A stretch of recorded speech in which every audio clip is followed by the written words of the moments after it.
morning.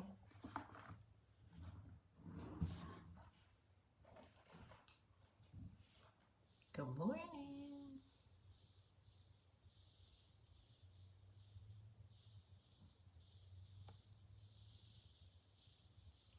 Good morning. How's everybody doing? Hi, David. You choosing pride today? I feel you. Good morning, everybody.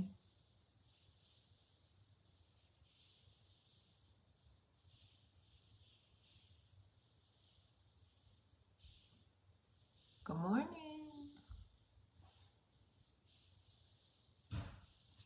It's Monday. Hi, David. Good morning, Jersey people.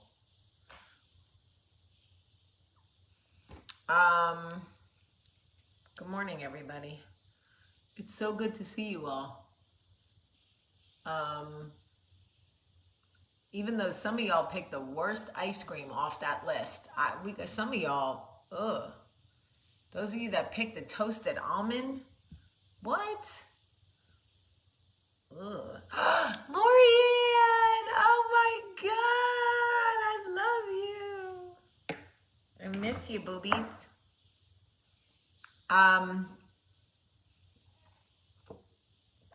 Anyway, so long weekend of soccer, and busy 3 days, and then I head off to New Jersey, and I'm so excited to go home.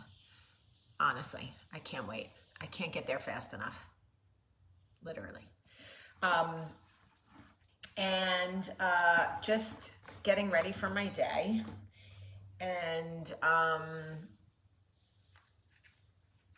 trying to decide like who I want to be today, makeup wise. I have no idea.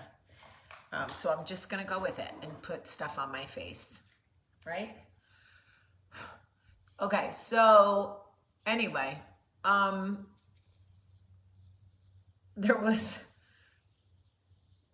let me not even like get into some shit. I got like all this stuff on my mind right now, but let me just not even get into it. But I wanted to talk to you about imposter syndrome because there is a lot of that running around right now. And I think it's really interesting. For those of you who don't know what imposter syndrome is, it is that voice that pops up in your mind that tells you that you are not worthy, or you are not what your choices in life and your blessings in life and your decisions in life have presented to the world that you are. So for example, if you married like a great guy and on paper you should be in this amazingly happy marriage, but deep down inside you feel like, why am I not as happy as everybody thinks I should be? Or am I really worthy of this life? Am I worthy of this marriage? What have I done to deserve this husband, this house, these children? That is imposter syndrome.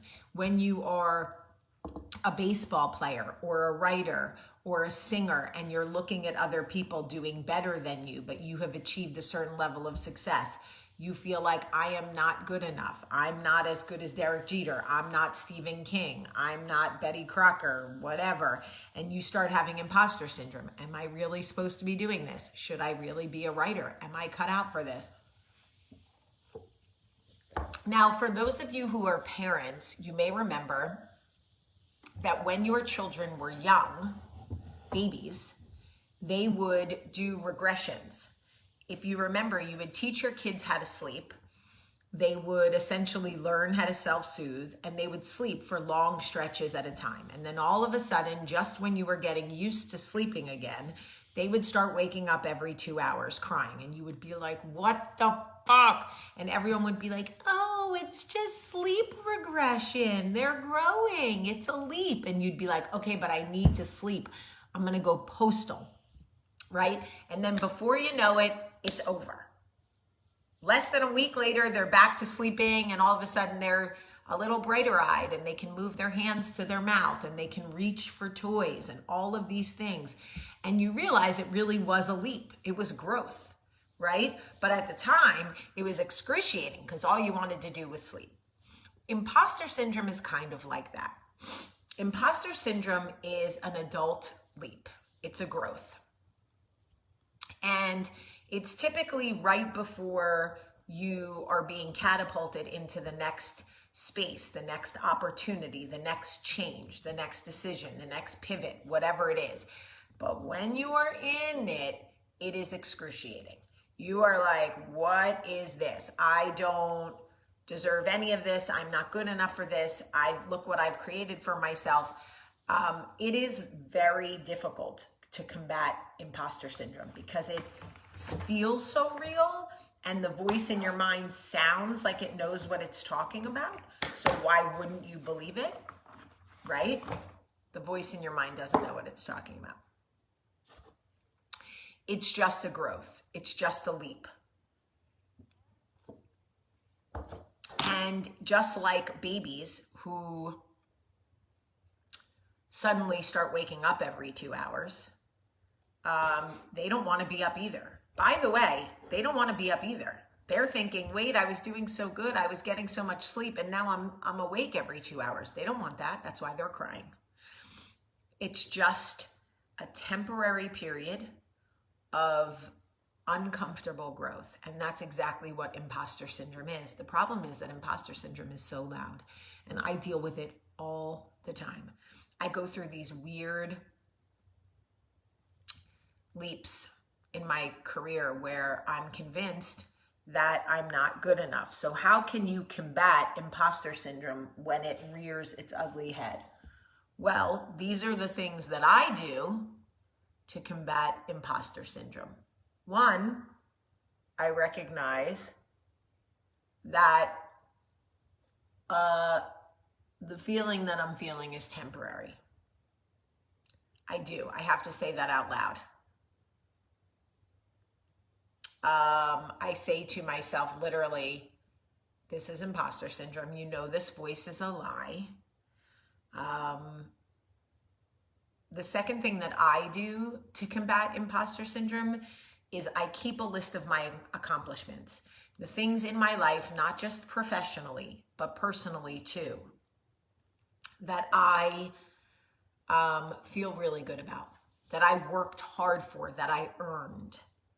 So that when imposter syndrome tells me that I'm not worthy of Michael, that I don't deserve this life and this house and these kids, I go back and look at the list of accomplishments, the things that I have done to foster our relationship, to keep our relationship going when I really wanted to get out, the financial contributions that I've made, the homes that he may have bought the house, but I built the home.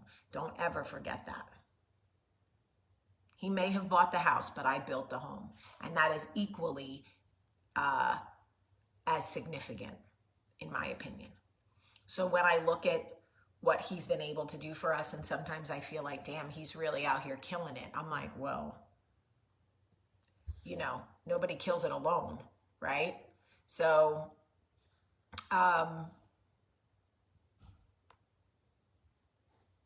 keep a list of my accomplishments, the things that I know that listen, my kids are amazing, and yes, he's their father, but I carried them. I brought them into this world, and, that's significant. But not just that. It's not just carrying them. It's teaching them. There's so much. Well, all right, here comes the trolls on Instagram. It's like you hit a certain time and they all come out of the woodwork. That tells me it's time to go. That means I've been talking long enough. So just recognize when imposter syndrome comes that you're going through a leap. This is a period of personal growth for you, and it will not last forever. Also, keep a list of your accomplishments so you can go back and go like, no, I've earned this. I've done this. This is real. This is important. I matter. I am worthy of love and children and a home and a career and all of those things.